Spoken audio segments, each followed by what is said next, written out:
ხდება თუ ნაყოფის ჩასახვა ხდება ალკოჰოლური ზემოქმედების ქვეშ. თუ მამაკაცი იყო ალკოჰოლური ზემოქმედების ქვეშ, ერთი ღამის ალკოჰოლი არ ცვლის სპერმის ხარისხს და მის გენეტიკას.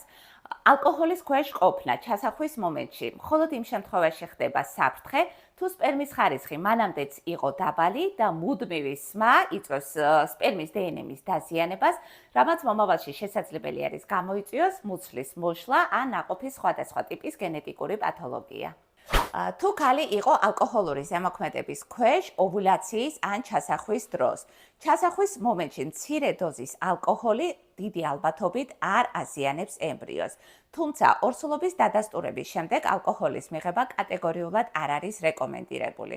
ვინაიდან ორსულობის მცირე ვადაზე ის საგრძნობლად ზრდის მოსალოდნელი აბორტების რისკს, ხოლო შედარებით მოგვიანებით ვადაზე, როდესაც უკვე ყალიბდება პლაცენტა, ალკოჰოლი თავისუფლად გადის პლაცენტალურ ბარიერს, მიდის ნაყოფამდე, რაც ზრდის ნაყოფში სხვადასხვა ტიპის განვითარების ანომალიას და ნევროლოგიურ დეფექტებს.